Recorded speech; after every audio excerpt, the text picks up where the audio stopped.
What's up, BGG? What's going on, everybody? All right. We're Welcome, here. welcome to another edition of BGG Chats. And today we have with us Dr. Matthew Taylor, Taylormade Yes. Counseling. And Woo. then we got Kim. I call her KB. This is Kimberly Blunt, and you're What's gonna get up? to know her. What's She has going a on? lot of sauce. Yeah. So, Dr. Taylor, come on in. Come on in the house. Talk to us. How you doing today? Hello, everybody. I'm good. Thanks for having me. I'm so grateful to be here on today. Thank you, BGG, Rob, Kim, and I think I heard Brandy as well. Thank you so kind for having me. Oh yeah, absolutely. So you just yeah, mental health month just went down, and we saw you Yeah. do some big things. So why don't you tell everybody a little bit about what you did last month to help some people out, and just talk about some of the things you're doing. Certainly. Again, I'm so grateful for the support that we receive and the attention that mental health is getting these days. In fact, as you forestated, May was Mental Health Awareness Month, and it allowed us to bring even more attention to it. We had a really nice R&B concert that helped push that forward, and we're so grateful for the opportunity to have been able to just do that. And the reason why we do events like that is because you have so many people that can't afford mental health, and it helps offset it by having different events. And we appreciate the support that we get because of it. Well, that's So awesome.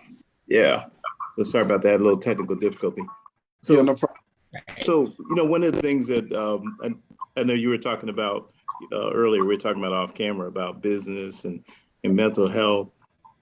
One of the things, customers, when people have, all we have to respond, everybody's a customer, whether you're internal to an organization or an outside Right. facing customer. But, there's going to be days where we're just not okay. And the good thing about this, the services that you bring is now people are starting to understand that it's okay to not be okay and to cop to it. And I think I remember a conversation with you not too long ago, and you were talking about, our community in particular and some of the stigmas that were around, the mental health and then not being okay and a sign of weakness. Why don't you speak a little bit on that? Yes. So we have neglected our mental health so much. I have, and I know of specific cases where you know people are needing mental health. I mean, in a very very serious way, but they point their budget towards anything else, getting their hair done, getting their nails done, make sure they're taking care of their luxury things in life, but neglecting mental health. And it cannot be ignored anymore because it will show up. Those things that are not dealt with will show up somewhere. And in relation to business, and especially, well, I'll come back about this the systematic problem, the systemic problem that we're dealing with in our community. But think about from this perspective, you can take about if you're seeing someone like me about $100 a month and to focus on your mental health, but it costs a business $17,000 a year if they have an employee or staff that is not dealing with mental health because of lack of production, not being able to focus, and or dealing with family members that's dealing with mental health. You may not be that family member, but you may have to leave work to go home to check on someone. When you can set aside a certain amount a month to just stay okay, even if we just do what I call maintenance mental health. Maintenance mental health is just go in and check in with somebody every now and then because we need it. We need it. We'll go to the doctor for a sore finger, a sore thumb, but what about our head? What about our head? And we have to address that. And when it comes to our community, just like everything else, we are a step behind, but that's okay because now you have an opportunity to take a step forward. You know, a lot of people talk about, you know, pull yourself up by your bootstraps. Well, we're 100 years behind. We didn't even have boots. So Right. straps to pull up. So what we do now is, now that you have boots, now let's pay attention to how we can make that fit and how we can make it work, how we can make you safe and help you remain safe. That's good. That's good. Dr. Taylor, I think that that is amazing that you say that, because that is definitely one of the stigmas that we have. We have a big issue with, I guess when you look at mental health, when you look at our culture, we have an issue because we're used to being said, you know, you don't need therapy, you don't need, you know, what do you need to go Right. see a doctor for, all that, you know, because in our mindset it's like, I'm good with the way that I am, I don't need no help, you know. But in all actuality, you never know what may happen. You may end up being in that seat. Right. So mentally, I think that you're right, you're spot on, because sometimes we just need to do a self check where we just make sure that we're good. Yeah. My question to you is, what was the reason? What was your reasoning that geared you to get into what you are doing now, the counseling, the why do you what is your passion? Why was it so, you know, important? Great. So I started actually as a substance abuse counselor. And then I had a professor that tell me, he says, you know, before long, mental health and substance abuse is going to be tied together. So he says, why don't you go and take these extended courses to add mental health to your to your resume. And I was like, oh, I don't know if I should do that. And then he kept pressuring me. And I'm so glad he did, because when I added it, now over 90% of people that's dealing with substance abuse is also dealing with mental health. About Wow. 90, about 70% that's dealing with mental health is dealing with some type of substance abuse. So it works hand in hand. So Okay. in the pandemic, I opened my practice. I was being contracted through a lot of different companies before. Schools shut down, and it gave me a little breather because I was going into the schools and what have you. So it allowed me to say, hey, I want to do this in a bigger way and on a bigger stage. And then I opened my practice in 2019, right in the middle of the pandemic, and has had a line out the door ever since, That's because awesome. I've been relatable. And what makes me most excited is when I see someone walk through my door that look like me, or when I hear on the other end that this person looked like, I try to get them into my office by any means necessary. When I tell them my rates, when they say that, oh, you know, maybe I need to think about it, I said, don't think about it. Come in and we'll work that out. Yeah. That's good. To answer your question, it has become an even greater passion, and my business has now flipped from substance abuse, and I have now over 90% of my business is mental health, and I love it. Wow. So now let me ask you this: is would you say that you have more younger or older in your practice right now, or is it just These, in the these are some great questions. My okay? business also flipped since the pandemic. I used to Wow. have three adults. Now I have between the ages of, you ready for this? Yeah. 14 to 25 is my Wow. client base. And I've never marketed to that age group. I never, because think about how we felt as adults when things shut down. And Yeah. now Yeah. kids were robbed of all of their social contact and all of that. They just cannot deal with it. And here's the sad thing. A lot of them don't know where to turn, or a lot of them are quiet, or a lot of them we see on the 6 o'clock news when we Yeah. say, you know, a young man hung himself, you know, XYZ. So because they don't know how, and the parents don't know how. What I want to admonish the parents to do is, if you see something, say something. If you assume something, say something. Don't wait, Wow. because you don't have time to wait. And Yeah. here's the beauty of it all. if we can have most people that has committed suicide, if they had talked to someone within the hour of them committing suicide, it would have been prevented. Wow. Wow. 1 hour. So when your friend picks up the phone and call you and says, hey Kim, hey Rob, hey Brandy, can we talk for a minute? I'm dealing with something. Instead of saying, yes, we can talk, but I need to call you back, say to them, hold on, let me see what is going on with you. So I'll put the other person on hold and say, hey, what's going on? Oh, I'm struggling with this. I'm struggling with that. Help. That's good. Up the phone and call the other person because I'm thinking of that 1 hour mindset, right?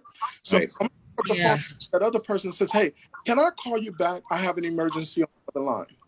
Yeah. Now you can take care of what you was taking care of, or you can save a life. It's up to you. Yeah. That's good. That's heavy. Good. So you know, you said something that a lot of us we ignore. If you see something, say something. Or assume something. If you assume something, do something.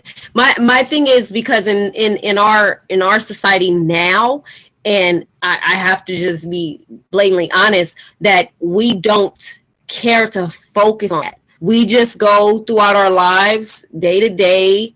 You know, we don't pay attention. And I think right now with what you're saying, I feel like we need to remember that we all can be in that situation. We all can, one of us could, like today I'm not okay, tomorrow, you know, you may not be okay. And we gotta be at a place, we gotta hear, you know, a situation like you gotta be careful to not go through your life and not see that something's wrong. You know what I mean? Earlier about how people how we see people and how we receive people or whatever. We have to check on people all the time. I know. He says it's okay to be not to not be okay. It's okay to say I'm not okay. That is so okay. We talk about everything else. We'll talk about, man, look, you know, girl, I'm getting so fat. I'm gaining so much weight. Right. You know, but what about, girl, I'm dealing with some issues that I don't know what to do with. We'll talk about everything else except for what's going to sustain us. And all those other things that we talk about starts in our head. Yeah. So if we're taking care of this, we're neglecting everything else. Yeah, true. That's good stuff. Yeah, I got a question for you, because this has been bugging me, and it bugs me every week. Over the last 5 years or so, I've been in I've even gone places like Utah, you know, not only Park City, but in the Salt Lake City and everywhere else. You know, downtown, Riverside. I've been, you know, Oregon, everywhere. I've never seen so many people that are homeless and are dealing with issues of mental health, and it's at an alarming rate. It's very troubling. And what do you have to say about that? I'm sure you know, as a counselor, and you're on the receiving end. Yeah. So one of my studies I did was about the beginning of beginning of the drug pandemic. So in my research, is what I discovered was one of the biggest problems, or one of the biggest things that created this problem, is when in the Reagan era they pulled all of the mental health funding. All of that was gone away. So you didn't have, remember, you could go almost in any city and you can find a rehab. You could go into any city and you could find a mental health ward. Now, all of those funds has been pulled and put into big, like if you're familiar with the place in San Bernardino, where Jeffrey Dahmer was and all of that. So why did it go into those big places? Well, that was bigger money that people were getting, right? So now let's bring it back down to where we are today. Today, if I pick up the phone and call any rehab to put someone in a rehab, the minimum I'm going to pay is $13,000 a month. Wow. Who can Wow. afford that? Wow. $13,000 a month. So then, now watch how this go hand in hand. So now I have a drug problem, but I cannot afford. So I'm going to take more drugs, and more drugs. Now it turns into a mental health problem. Wow. Wow. Yeah. Yeah. So that's what happens, because today you cannot get into a facility for less than $13,000. That's crazy. Wow. It's big money. It is big money in that. And what does it take to have a doctor on staff that can treat 100 people a month in a facility? How much does that cost? So if you got Right. 100 people times $13,000, how much money is that? Quite a bit. That's a lot of money. So Right. then, and you only have one doctor on staff, so and when I say some of these places are luxury, I'm talking, you can go to the kitchen 24/7 and all of this, but it still doesn't take that amount of money to fund a service like that. I mean, they have a chef on staff and all of that. Why? Is because you're going to go to great lengths to take care of your person. I can tell you one example, and I don't want to belabor the point, but let me make this point. So I have a client that the family lives in Utah. Well, they're big time in Utah. When I say big time, they're big time. So then they have their son here because they don't want the stigma there, right? They have a son here in California that is paying me monthly just to babysit him. I'm moving him from rehab to rehab to rehab. How many people can afford that? Not very many people. Not very many people at all. So that's the luxury of having tons of money. They don't even really care. I think they care or hope that he gets better. But, if he doesn't get better, I have the money to be able to place him somewhere every month. Yeah. And he doesn't stay anywhere longer than a month. He relapses, he gets out, he does a thing. So what I'm saying to you is you have to take care of that need before you have to go into a mental health ward. Yeah. Do maintenance. If you never change the oil in your car, you're going to blow out an engine. So it goes from a $60 expense to a $6,000 expense. Right. Wow. So what I'm saying is get the oil change, do the maintenance. Nice. Dr. Taylor, we want to thank you so much for joining us on today.